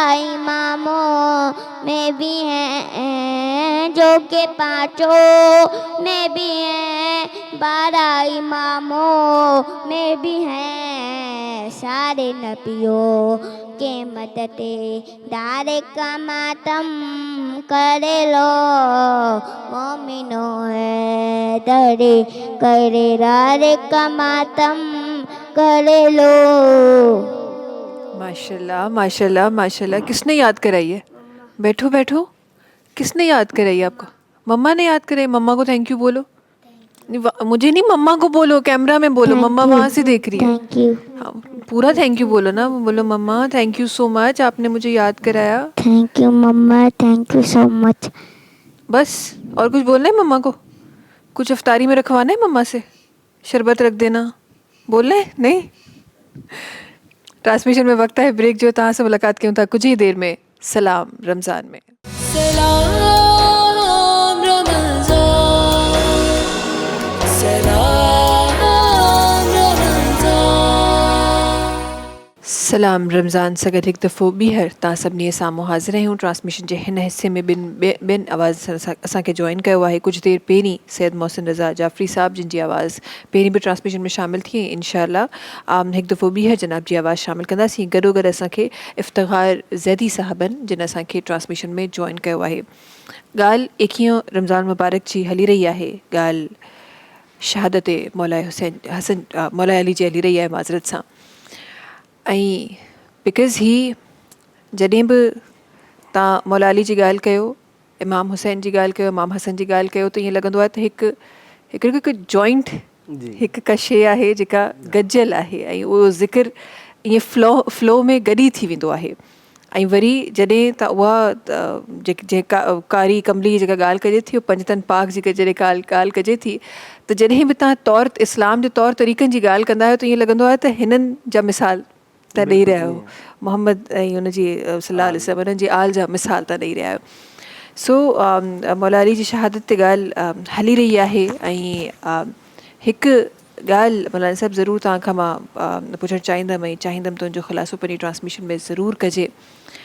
असां बेशक त पढ़ियो आहे, ॿुधियो आहे त जॾहिं जो उहो जेको ज़र्ब लॻण वारो टाइम आहे ऐं मौला अली जा अल्फाज़ आहिनि त अली कामयाबु थी वियो, इन जो मक़सदु काफ़ियुनि जॻहियुनि ते डिफरेंट तरीक़े सां उनजो मफ़हूम ॿुधायल आहे। पंहिंजी ट्रांसमिशन में तव्हांजे लफ़्ज़नि में जो मफ़हूम सम्झणु चाहियां थी, इन जो मक़सदु सम्झणु चाहियां थी लफ़्ज़नि जो। ॾिसो जी, जीअं ई मौला खे तलवार लॻे थी त मौला जेको आहे चवनि था फुस्तु व रबिल काबा, रब काबा जी कसम अॼु अली कामयाबु थी वियो। इन जा इलाही फ़लसफ़ा ऐं मफ़हूम आहिनि ऐं मां शायदि पहिरियों दफ़ो तव्हांजे हिन सेट ते इहा शइ बयानु करे रहियो आहियां त जॾहिं मौला खे इहो चयो वियो त इन खां बक़िया इमामनि खां पुछा कई वई त बाबा इहो कहिड़ी वजह आहे, छा वजह थी जो इमाम कंहिंखे ज़रब लॻे थी त ऐं ज़रब लॻे शहीद थियण वारो आहे, तूं चवे त मां कामयाबु थी वियो आहियां, इन जो छा मफ़हूम आहे, छा फ़लसफ़ो आहे? चवंदा त फ़लसफ़ो इहो आहे त रसूल ख़ुदा हिकिड़ो कर्ज़ु छॾे विया हुया ऐं मौला अली अलैहिस्सलाम उहो कर्ज़ु पूरो करे छॾियो। जॾहिं उहो कर्ज़ु पूरो थी वियो, जंहिंजे करे मौला अली अलैहिस्सलाम चवनि था त अॼु अली जेको आहे रब काबा जी कसम अॼु अली कामयाबु थी वियो। उहो कर्ज़ु छा हो त अल्लाह रब्बुल इज़्ज़त सूरह तौबा में रसूल ख़ुदा सल्लल्लाहु अलैहि वसल्लम खे फ़रमाइनि था, या अय्युहन नबी जाहिदिल कुफ़ार वन मुनाफ़िकीन, ए मुंहिंजा नबी तूं जहाद कर कुफ़ार ऐं मुनाफ़िकीन सां।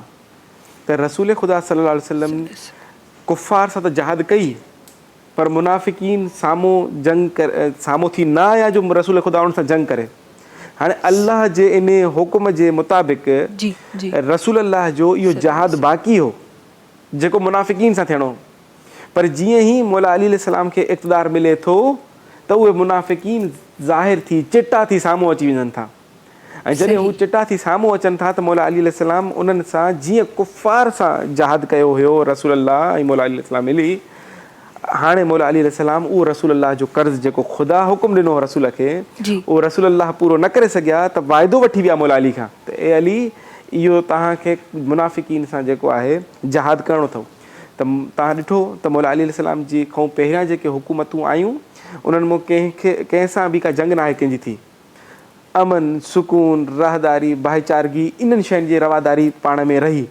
जीअं ई मौला अली अलैहिस्सलाम मिंबर ते आया, 4.5 साल मौला हुकूमत कई आहे, त जीअं ई मौला आया, मौला जे अदल ऐं इंसाफ़ जी वजह सां उहे मुनाफ़िक़ साम्हूं थी साम्हूं बीह रहिया। छाकाणि त इन खां पहिरियां जी हुकूमतुनि में मुमकिन आहे त उन्हनि खे जेको आहे कंहिं न कंहिं वजह सां उन्हनि खे उहो पंहिंजो हिसो मिले पियो, पंहिंजो माल मिले पियो, त हू ख़ामोश थी वेठा हुया, उभरिया न। पर जीअं ई मौला अली अलैहिस्सलाम जो वक़्तु आयो त मौला अली अलैहिस्सलाम त अदल सां जेको आहे पंहिंजा फ़ैसिला कंदा हुया। जीअं रसूल अल्लाह पाण फरमाए विया त या अली तव्हां हक़ सां गॾु, अली मा अल हक़ व हक़ुल मा अल अली, अली हक़ सां गॾु आहे ऐं हक़ अली सां गॾु आहे। ठीकु आहे, त हाणे ज़ाहिर आहे अदल हक़ इंसाफ़ सभु मौला अली अलैहिस्सलाम सां करे, जेको मौला करे रहियो आहे उहो अदल करे रहियो आहे, जेको करे रहियो आहे उहो इंसाफ़ करे रहियो आहे। त हाणे उहे जेके मुनाफ़िक़ हुया उहे साम्हूं थी आया। हाणे जेके मौला जी हुकूमत आई आहे त हिते हाणे कुफ़ारनि मथो न खयो आहे, सर न खयो, यहूदियुनि सर न खयो, ईसाइनि सर न खयो, उहे मुनाफ़िक़ उथी आया ऐं मौला सां 3 जंगूं विढ़नि था, जंग जमल, जंग सिफ़ीन, जंग नहरवान। त मौला अली अलैहिस्सलाम हिननि सभिनी खे शिकस्त ॾियनि था इन्हनि जंगुनि में। त रसूल अल्लाह जो उहो कयल वादो जेको पाण पंहिंजी हयात में करे था वञनि रसूल अल्लाह सां, उहो वाइदो रसूल अल्लाह जो पूरो करे पोइ इन दुनिया मां वञनि था। इन करे चवनि था त फुस्तु व रबिल काबा, रब काबा जी कसम अॼु अली कामयाबु थी वियो। बिल्कुलु बिल्कुलु रसूल अल्लाह जी ॻाल्हि कई, मौला अली जी ॻाल्हि हली रही आहे। त हिकु जॻह ते मां किथे पढ़ियो त नबी करीम सल्लल्लाहु अलैहि वसल्लम ग़ालिबन हदीस मुबारक में आहे त मां 2 शयूं पंहिंजे उम्मत में छॾे वञी रहियो आहियां। 2 शयूं, हिकु क़ुरान पाक, ॿियो पंहिंजी आल। सो जॾहिं आल जी ॻाल्हि थिए थी त हज़रत अली जो नालो ज़हरा गॾो गॾु अचे थो ऐं पोइ उहो ई तव्हांजे मुनाफ़िक़त ऐं कर्ज़ जेको लाहिण वारो इन हदीस मुबारक सां जुड़े थो त जेके पंहिंजो आल छॾे विया आहिनि त ऐं उन में वरी पोइ ईअं जेके कर्ज़ आहिनि उहे पूरा थी रहिया आहिनि त इहे ॿई ॻाल्हियूं गॾो गॾु हली रहियूं आहिनि। इनशाअल्लाह मज़ीद इन ते गुफ़्तगू ज़रूरु कंदासीं। अॼु ख़ुसूसी ट्रांसमिशन असां मौला अली जी शहादत ते करे रहिया आहियूं, उन्हनि जी शहादत ते ॻाल्हाए रहिया आहियूं। न सिर्फ़ु उन खां पहिरीं जो दौरु बल्कि उन जे बाद जे दौर जो बि इनशाअल्लाह पंहिंजी ट्रांसमिशन में ज़िक्र रखिबो। ॿ ख़ूबसूरत आवाज़ूं सां गॾु ट्रांसमिशन में तशरीफ़ फरमा आहिनि, उन्हनि जी तरफ़ वञणु चाहियां थी। इफ़्तिख़ार ज़ैदी साहब सां गॾु तशरीफ़ फरमा आहिनि। ट्रांसमिशन जे हिन हिस्से में उन्हनि खे गुज़ारिश करणु चाहियां थी त पंहिंजी आवाज़। सर हुआ सजदे में ज़ख्मी, शाह खैबर गिर का सर हुआ सजदे में ज़ख्मी, शाह खैबर गिर का खून में चेहरा तर हुआ, खून में चेहरा तर हुआ, अल्लाह की तस्वीर का सर हुआ सजदे में ज़ख्मी, शाह खैबर गिर का क्यों न रोए पीट के सर अपना जिब्रील अमी, क्यों न रोए पीट के सर अपना जिब्रील अमी, अर्श पर पहुँचा है गिरिया ज़ैनबे दिलगीर का, अर्श पर पहुँचा है गिरिया ज़ैनबे दिलगीर का, गम अभी ताज़ा था माँ का, बाप का साया उठा, गम अभी ताज़ा था माँ का, बाप का साया उठा, कैसे संभलेगा कलेजा शबरो शबीर का, कैसे संभलेगा कलेजा शबरो शबीर का, सर हुआ सजदे में ज़ख्मी, शाह खैबर गिर का। माशाल्लाह। अॻियां ट्रांसमिशन खे वधाईंदे शहादत जी ॾिहाड़ो आहे ऐं उन ते ज़िक्र पंहिंजी ट्रांसमिशन में रखी रहिया आहियूं। ही त उहे मंज़र, उहे वक़्तु जेके 19 रमज़ान मुबारक खां ऐं पोइ ज़ाहिर 21 रमज़ान मुबारक जो ॾिहाड़ो अचे थो, उन वक़्त खां पोइ जो मंज़र मां तव्हांजे लफ़्ज़नि में मौलाना साहब ॾिसणु चाहियां थी, उनखे सम्झणु चाहियां थी। ज़ाहिर दीन, बेशक दीन खां वॾो कुझु न आहे, पर दीन ई मुंहिंजो वरी दुनियावी मामलात बि ॾेखारे थो। उहो दीन ई मुंहिंजो हुकुम ॾिए थो त दुनियावी मामलात खे बि ॾिसणो आहे। सो उन खां पोइ जा मरहला, उन खां पोइ जूं शयूं थोरो तव्हांजे लफ़्ज़नि में सम्झणु चाहियां थी। जी बिल्कुलु। दरअसल ज़ाहिर आहे इहो मौला अली अलैहिस्सलातु वसलाम उहे आलिम आहिनि। मक़सदु हिकिड़ो हूंदो आहे न, आलिम बि चवणु मुंहिंजे ख़्याल में मौला अली अलैहिस्सलाम जी तौहीन आहे। ख़ुदि इल्म आहिनि, मंबाए इल्म आहिनि। सुभान अल्लाह। ठीकु, बेशक। आदिल न आहिनि, मंबाए अदल आहिनि। ख़ुदि अदल इहो आहे मौला वाह, अली अलैहिस्सलाम, वाह। मीज़ान सुभान अदल। अल्लाह। सो जॾहिं अहिड़ो आलिम शख़्स, एॾो मुदब्बिर शख़्स जॾहिं हिन दुनिया मां वञे थो त उन वक़्तु जेको कुझु बि बयानु करे वेंदो उहो वॾो अहम हूंदो, उहो मुहिम हूंदो। ठीकु आहे, त मौला जी असांखे वसियतूं मिलनि थियूं। मक़सदु इल्मी हवाले सां अगरि ॾिठो वञे त पाक नबी सल्लल्लाहु अलैहि वसल्लम जी हदीस मुबारक आहे त अना मदीनतुल इल्म व अलीयुन बाबुहा, मां इल्म जो शहरु आहियां ऐं अली उन जो दर आहे। दरवाज़ो आहे, बिल्कुलु। पर हाणे अगरि कोई इंसानु चाहे त मां इल्मु हासिलु कयां ऐं अली मौला खे छॾे ॾिए त बसि पोइ हू हुनखे इल्मु कोन मिलंदो। या अगरि हू चाहे त मां रसूल अल्लाह सां वटि वञा या उन जी बारगाह में पुॼां इल्मु हासिलु करण जे लाइ या कंहिं बि हवाले सां, त पहिरियों दर वटि अचिणो पवंदसि। अगरि अली मौला खे सम्झंदो त रसूल अल्लाह ताईं पुॼी सघंदो, न त न पुॼी सघंदो। ऐं इन खां वधीक वरी इहो आहे त अगरि रसूल ताईं हिकु दफ़ो उन जी महफ़िल में वञणु चाहियो था त ज़रूरी अथव त 2 दफ़ा अली मौला सां मुलाक़ात करणी पवंदव, हिकु दफ़ो दर खां ईंदे महिल, वरी हिकु दफ़ो दर खां वेंदे महिल। त माना अली मौला खे सम्झणु रसूल खां बि मुश्किल आहे, माना उनखे वधीक सम्झणो आहे। ठीकु आहे, पोइ तव्हांखे रसूल अल्लाह सम्झ में ईंदो।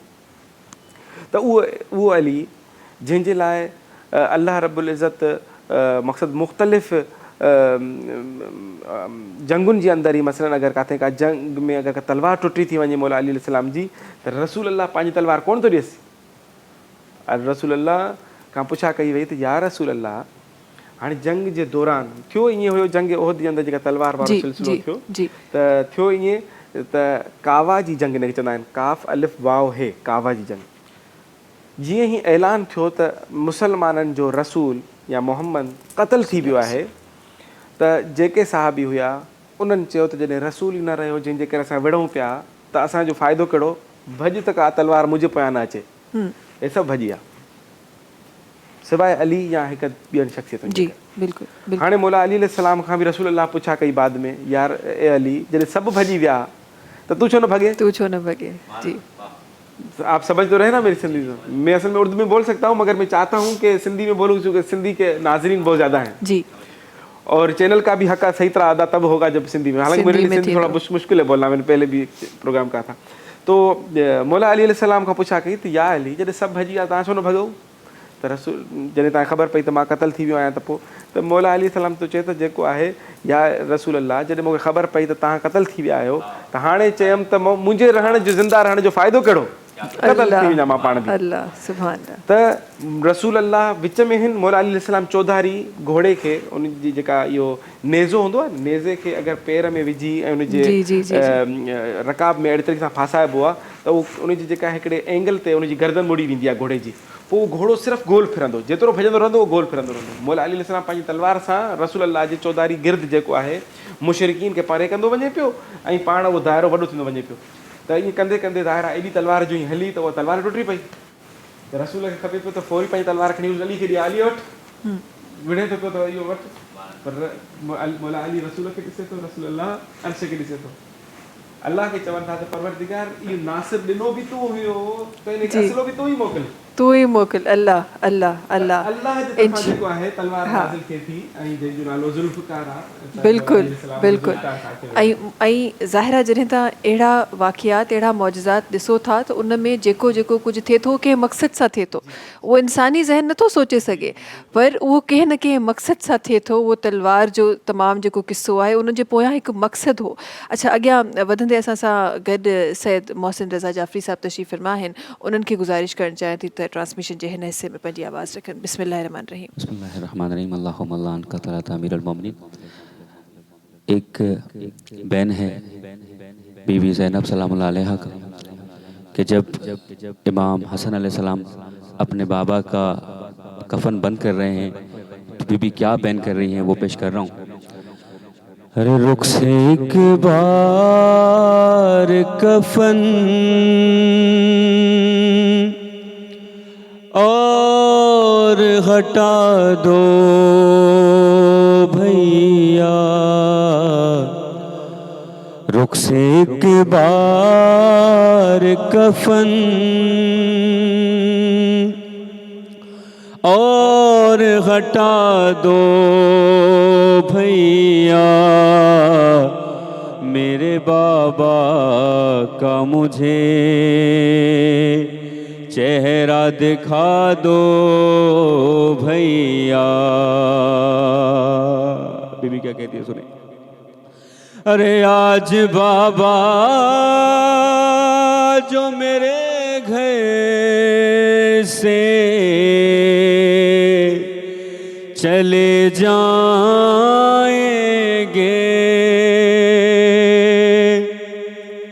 फिर मुझे शाम गरीबा में नजर आएंगे।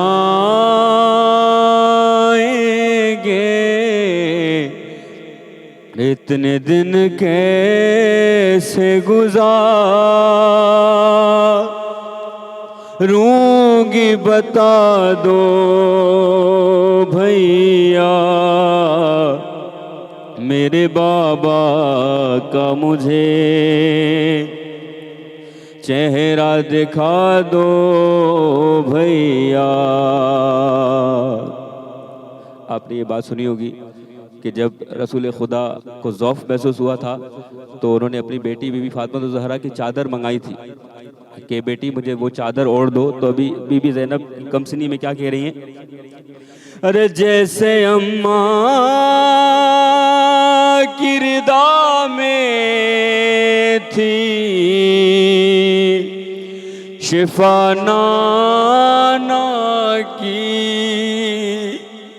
अरे क्या ये मुमकिन है कि उठ जाए मेरे बाबा भी। मेरी चादर मेरे बाबा को उड़ा दो भैया। मेरे बाबा का मुझे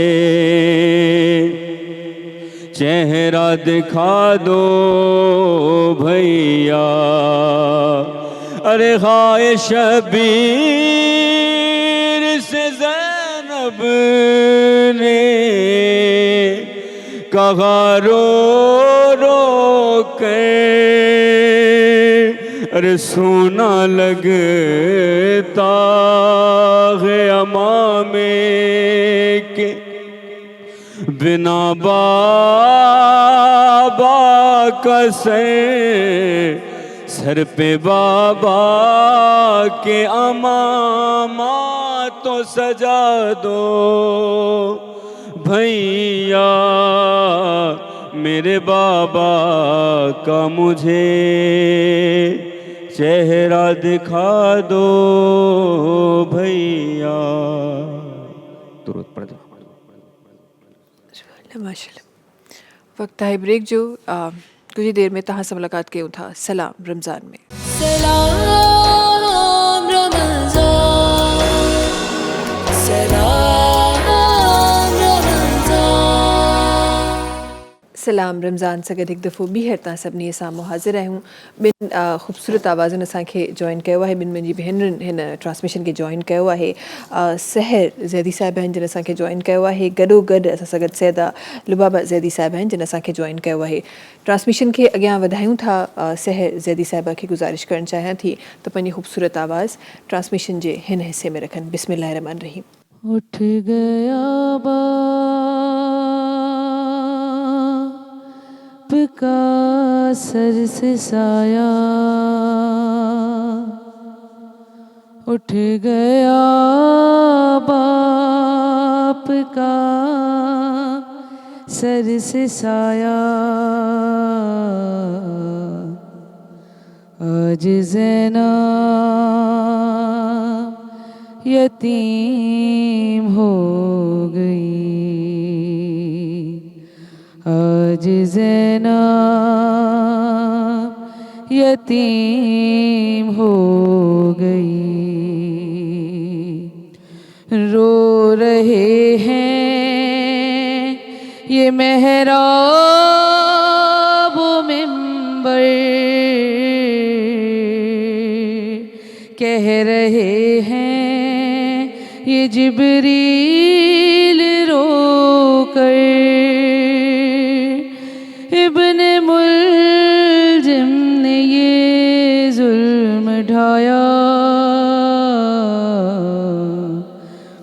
आज ज़ैनब यतीम हो गई, उठ रहा है जनाजा अली का,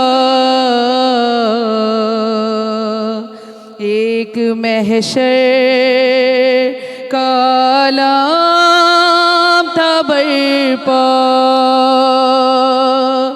सबके होठों पे था एक नोहा, आज ज़ैनब यतीम हो गई। कौन कुलसूम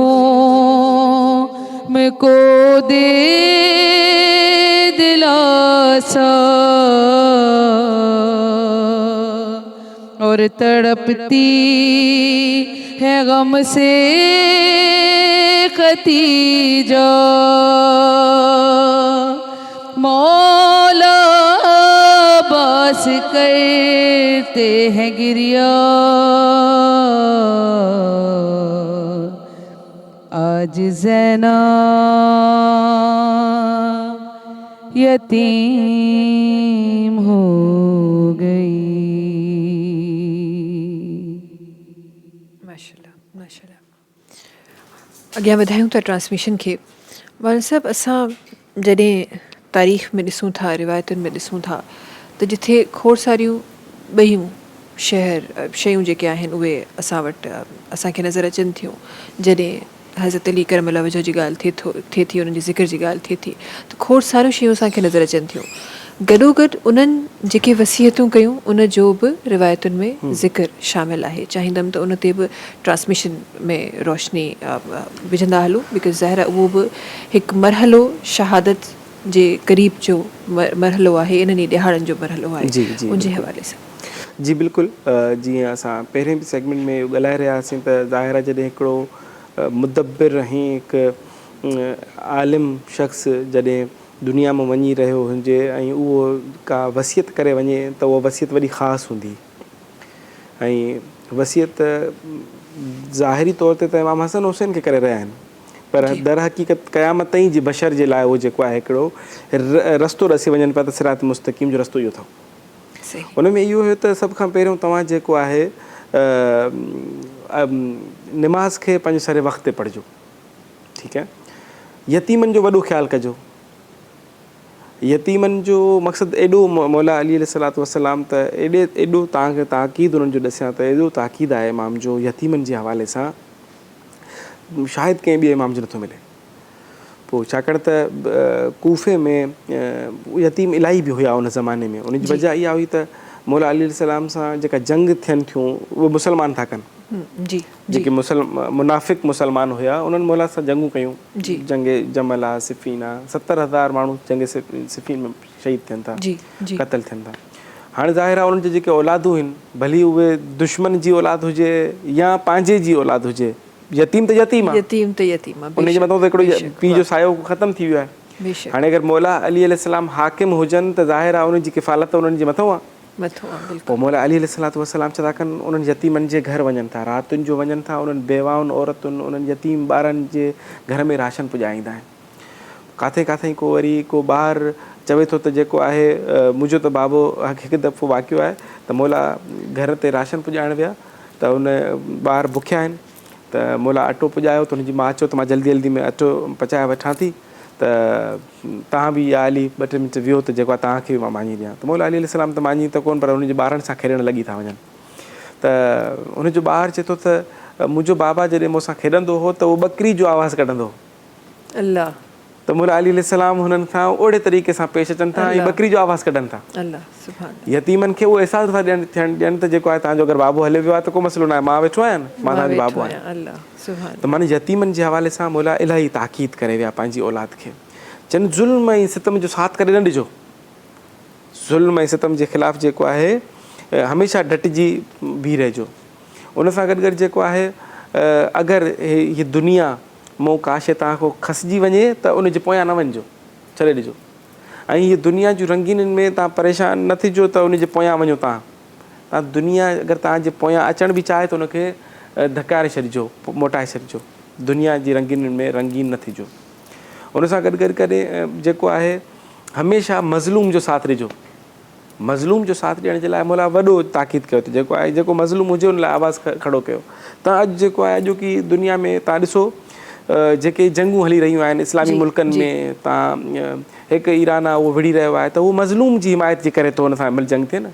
फ़लस्तीन जो जेको आहे यतीम ॿार जेको आहे सिस्कियूं कटींदा रहिया, उन्हनि खे रमज़ान में रोज़े रखण लाइ कुझु जेको आहे पाणी जो गिलास साफ़ु पाणी कोन मिलियो, ठीकु आहे, छाकाणि त ईरान उनजी हिमायत करणु चाहे पियो उन यतीम ॿारनि जी, त उन सां जेको आहे ॾिसो था त पूरो गर्भ जेको आहे उन सां विढ़ी रहियो आहे। त मौला चए थो त मज़लूम जी हिमायत करणी आहे, ज़ालिम जे आॾो कॾहिं झुकणो न आहे। पोइ इहे मिसालूं माना असांखे दुनिया में बि ज़ाहिर थियनि थियूं। अहिड़े तरीक़े सां मौला जी जॾहिं औलाद जॾहिं न वञे, छा ॿियो पंहिंजे क़ातिल लाइ मौला वसियत करे थो वञे त इनखे जेको आहे अगरि त मां हिन ज़ख़्म मां बची थो वञा त मां हिन क़ातिल खां मां पंहिंजो बदिलो पाण वठंदुमि, पर जेकर नथो बचां त ए हसन हुनखे हिकिड़े वार में ई पंहिंजो बदिलो वठिजो।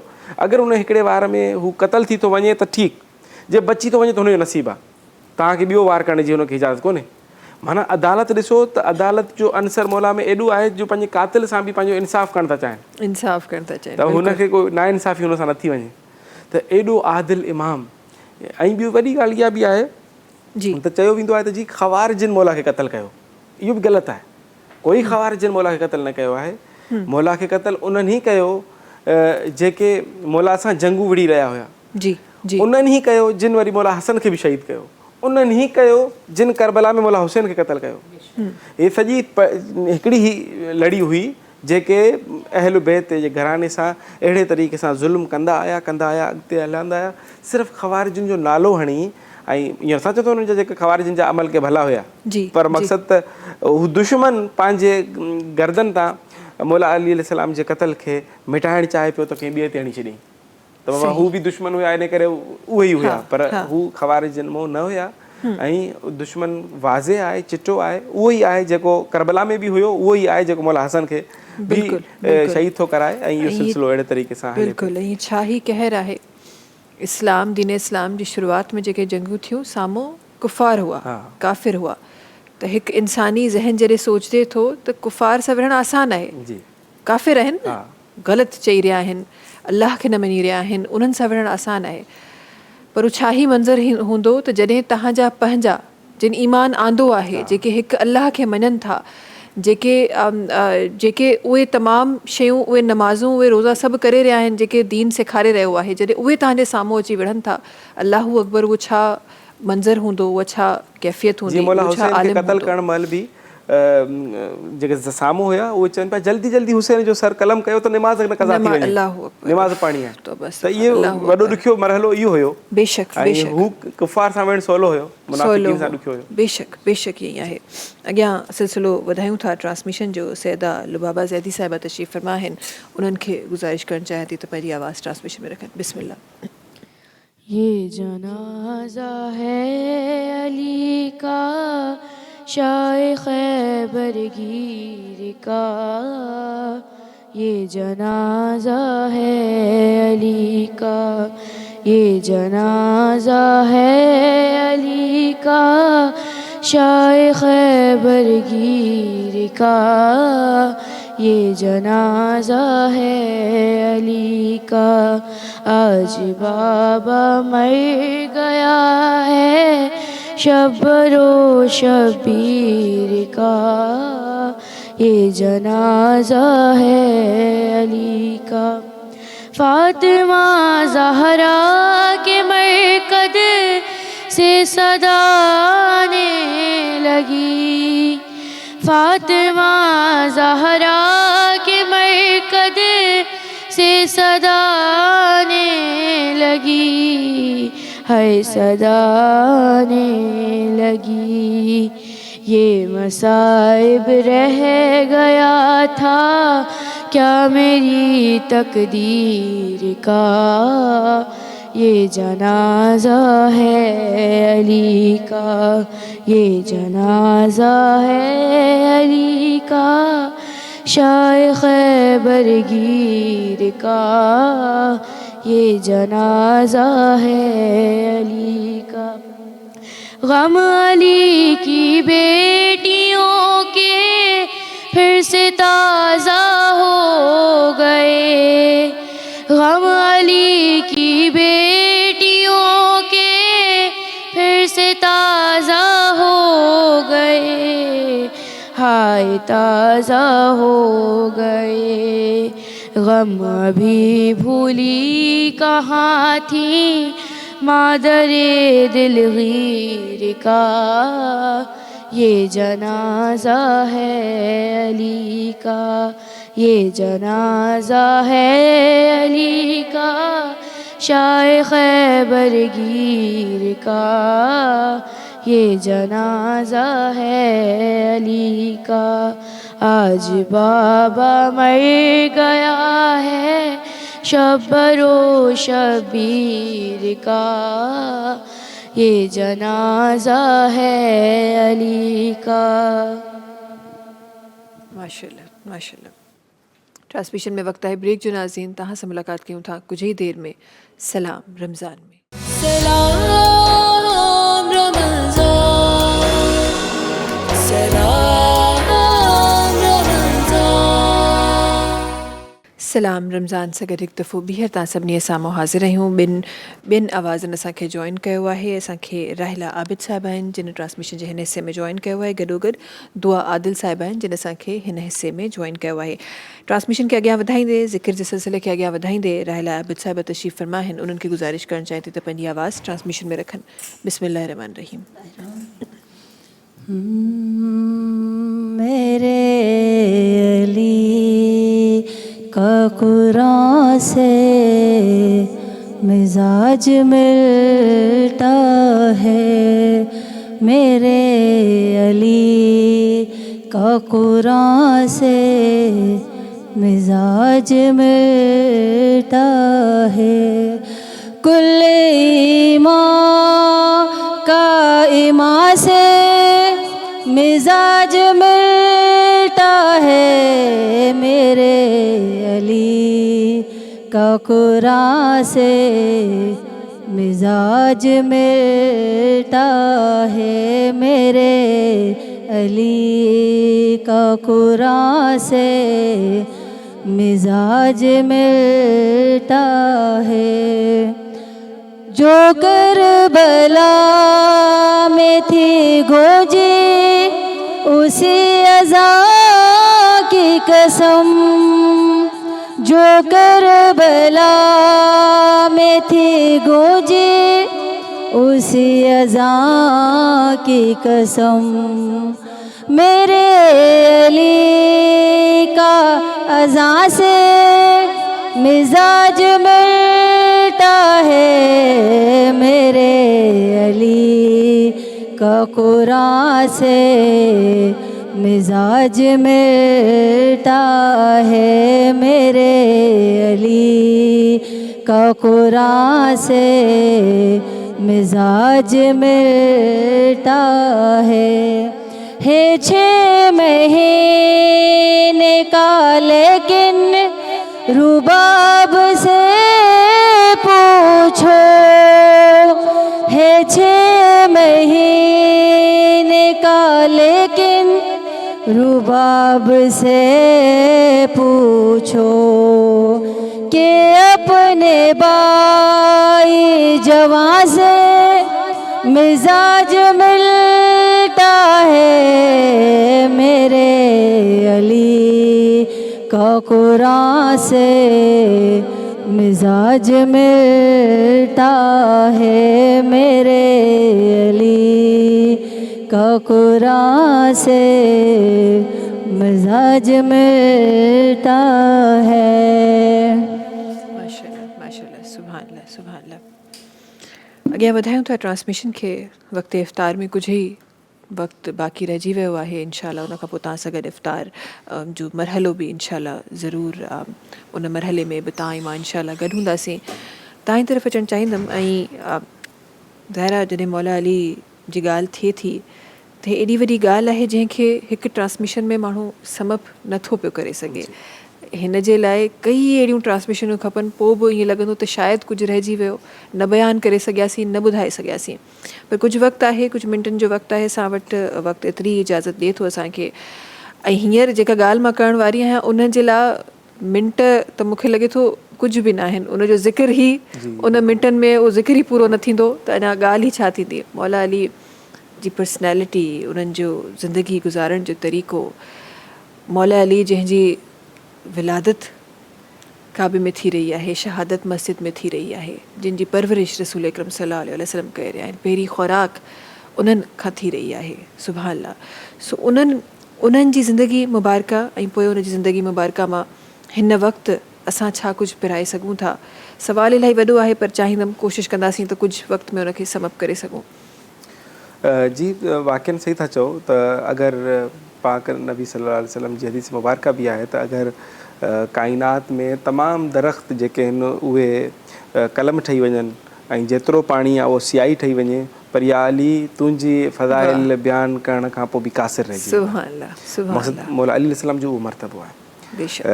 जेको आहे त तहीर में बि आहे, त आहे मुबाहिला में बि आहे, त उहो जेको आहे हदीस किसा में बि आहे, त आहे इब्लाग में बि आहे। त मां अगरि चाहियां त क़ुर मजीद जी हर हिकु आयत में जेको आहे इमाम अली अलैहिस्सलाम जो ज़िक्र खणी अची सघूं था।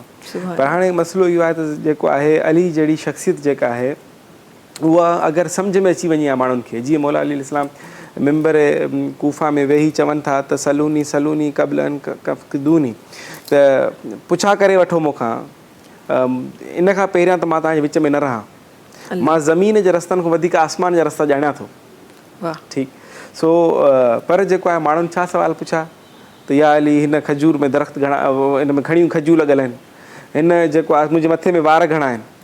सो माण्हू जेको आहे जाहिल आहिनि। अॼु जा साइंटिस्ट जेके आहिनि उहे चवनि था त अगरि काश उन वक़्तु असां हुजूं हा त मौला अली अलैहिस्सलाम खां उहे सुवाल पुछूं हा जेके असांखे हिन महिल सदियूं लॻी वयूं आहिनि, उहे जवाब कोन असां पूरा करे सघिया आहियूं। ऐं उहे बि इल्म जो अगरि ॾिठो वञे त इन घर जो ख़ासो इल्मु आहे। माना इमाम जाफ़र सादिक़, इमाम मोहम्मद बाक़िर अलैहिस्सलातु वस्सलाम जी बैयक वक़्तु जेको आहे 4000 तुल्लाब जेको आहे मुख़्तलिफ़ उलूम ते जेको आहे दर्स वठी रहिया हूंदा हुआ। ऐं तव्हां ॾिसो त जेके गुज़िरियल जेतिरा वॾा वॾा साइंटिस्ट आहिनि, माना अबू अली सीना हुजे, फ़ख्र राज़ी हुजे, जाबिर बिन हयान हुजे, जेतिरा father of chemistry, father of physics, father of math, सभु जा सभु जेके आहिनि उहे इमाम जा शागिर्द आहिनि। बेशक। ठीकु आहे। ज़ाहिर आहे इल्मु हिन घर जो ख़ासो हुयो। बेशक। ऐं वरी जेको आहे सादगी एॾी आहे जो मौला अली अलैहिस्सलाम हिकु यहूदी जे या कंहिं बि बाग़ में कमु करे रहिया आहिनि, कोई शख़्स हिकिड़ो मुसाफ़िर गुज़रे थो ऐं ॾिसे थो त हिकिड़ो कुराड़ो शख़्स आहे ऐं महिनत मज़दूरी करे रहियो आहे। हिकिड़ी मानी जेको आहे सुकल मानी अथसि, पाणी में ॿोड़े ॿोड़े पंहिंजे गोॾे ते भञी खाई रहियो आहे। त हुन खां पुछेसि थो त मूंखे जेको आहे मां मुसाफ़िर आहियां ऐं हिते किथे वञा, मूंखे कुझु खाइणो बि आहे, कुझु रहणो बि आहे। त मौला अली अलैहिस्सलाम फरमाइनि त हिकु जॻह अथई मदीने में, उते दस्तरख़ाने हसन मशहूरु अथई, उते हलियो वञो, उते बुखियनि खे मानी बि मिलंदी आहे ऐं अगरि तो वटि पैसा न हूंदा त उहो तोखे पैसा बि ॾींदा, अगरि तोखे जेको आहे उन खां अलावा रिहाइश न हूंदी त तोखे रिहाइश बि मिलंदी। चई ठीकु आहे। हू ईंदो आहे, पुछा कंदो कंदो मालूम थींदो आहे त दस्तरख़ान इमाम हसन फलाणी जॻह ते आहे। वियो मौला जे दस्तरख़ान ते वेठो, मानी खाए बि पियो ऐं थोरी थोरी मानी वरी पाण सां गॾु अलॻि रखंदो वञे पियो। त मौला हसन पुछियसि त जेतिरी मानी खाइणी थी खा ऐं जेतिरी खणी वञणी थी खणी वञनि, तूं हिकु गॾु कंहिंजे लाइ करे थो, तोखे जेका खपे तोखे असां ॾींदासीं। चईं असां मां जितां अचां पियो, जंहिं माण्हू मूंखे रहनुमाई कई त मां तव्हां वटि ताईं पहुतो आहियां, उहो जेको आहे उते सुकी मानी जेको आहे पाणी में ॿोड़े खाई रहियो आहे। त मौला हसन चवण सां ख़बर थी त उहो केरु आहे? चई केरु आहे? चई उहो मुंहिंजो बाबा अली इब्न अबी तालिब आहे, दस्तरख़ान उनजो ई आहे। ठीकु आहे। त दस्तरख़ान एॾो कुझु हुजण जे बावजूदि बि हू अलाह जी नेमत मां ओतिरो इस्तेफ़ादो कनि था जेतिरो ज़िंदा रही सघनि। हू चवंदा त जेको आहे मां उहा घटि तरीन ग़िज़ा खाईंदमि, इन करे थी सघे थो त मुंहिंजी रिआया में कोई अहिड़ो शख़्स हुजे जंहिंखे न मिलियो हुजे कुझु खाधो। त असांखे मौला अली अलैहिस्सलाम जी ज़िंदगीअ में सादगी हासिलु करण जी ख़ुदावंद मुताल तौफ़ीक़ ॾिए त असां मौला अली अलैहिस्सलाम वांगुरु जॾहिं दुनिया में वञूं त असां बि चई सघूं त ए ख़ुदा मां वाक़ई मां बि कामयाबु थी वियो आहियां। ठीकु आहे, पर जेको आहे असां दुनिया जी लज़तुनि में एतिरो त गम चवंदा आहिनि त उन में घिरी चुका आहियूं जो असांखे क़यामत ऐं आख़िरत ऐं क़ब्र ऐं जेको आहे मौत यादि ई कोन्हे। असल में असांखे जेको आहे मौला अली अलैहिस्सलाम जो ई कौल आहे त दुनिया में रहो अहिड़े तरीक़े सां त जॾहिं करे मरणो ई न अथव, ऐं मौत खे ईअं यादि करो त अॻिले लम्हे तव्हांखे मरी वञिणो आहे। बिल्कुलु त बसि अहिड़े तरीक़े सां अगरि असां मौत खे यादि रखूं, ख़ुदा खे यादि रखूं, त असां जेको आहे घणिनि शयुनि में जेको आहे मुश्किलात खां बची सघूं था। बेशक ख़ुदा ताला असां सभिनी खे हिदायत ॾिए अहिड़नि हस्तनि जे ज़िंदगी मुबारक जंहिं तरीक़े सां उन्हनि ज़िंदगी गुज़ारी आहे उन मां कुझु पिराइण जी हैसियत अता फ़रमाए, हिदायत अता फ़रमाए। वॾी महिरबानी मौलाना साहिबु तव्हांजी असां सां गॾु जी ट्रांसमिशन में शामिलु थियण जी, ख़ूबसूरत लफ़्ज़ ट्रांसमिशन में रखण जी, तमामु जेके असांजा नुंहं ख़्वास असां सां गॾु हुआ अॼु उन्हनि तमामु जी महिरबानी, तव्हांजी वॾी महिरबानी हर रोज़ ट्रांसमिशन में असांजो साथ ॾियण जी। ऐं उन सां गॾोगॾु करशी जामिशी जो ज़िक्र कंदा हलूं। करशी जामिशीरी जेको लाइफ लाइट रिफ्रेशिंग आहे, रौनक रमज़ान जो रौनकूं वधाए रहियो आहे करशी जामिशीरी, ऐं करशी जामिशीरी जो चवणु आहे त विरहाइण सां वधंदो आहे। करशी जामिशीरी जेके इस्तेमालु तव्हां अगरि सहर अफ़्तार में कयो था त तव्हांजी ख़ुशियूं बि उअं ई ख़ालिस थी वञनि जीअं करशी जामिशीरी आहे। इनशाला कुझु ई देरि में करशी जामिशीरी जे दस्तरख़ान ते तव्हां सां मुलाक़ात थींदी, ऐं उनखां पोइ इनशाला सुभाणे तव्हां सां हिकु ॿी ट्रांसमिशन इनशाला तव्हां सां गॾु गुज़रंदी। आख़िर में असां सां गॾु दुआ आदिल साहिबा आहिनि जेके तशरीफ़ फरमा आहिनि, आख़िर में उन्हनि जो आवाज़ु शामिलु कंदासीं ट्रांसमिशन में। इनशाला तव्हां सां करशी जामिशीरी दस्तरख़ान खां पोइ इनशाला सुभाणे मुलाक़ात थींदी। सलाम रमज़ान में। बिस्मिल्लाहिर रहमानिर रहीम। दुहाई देगा कोई चीख चीख कर एक दिन, खिलाफ दीन नहीं है अली अली कहना। वो अपनी माँ की शिकायत करेगा महशर में कि उसने क्यों न सिखाया अली अली कहना, अली अली कहना। जानम फिदा हैदरी या अली अली अली, जानम फिदा हैदरी या अली अली अली। है मोहम्मद मेरा दिल तो सीना अली, मेरे जीने का वाहिद करीना अली। दीन इस्लाम का है नगीना अली, हक की मंजिल का पहला है जीना अली।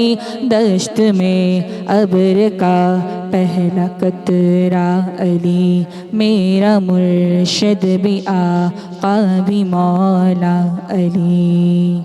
अली मौला अली हर सो सदाए हैदरी या अली अली अली। जानम फिदा हैदरी या अली अली अली।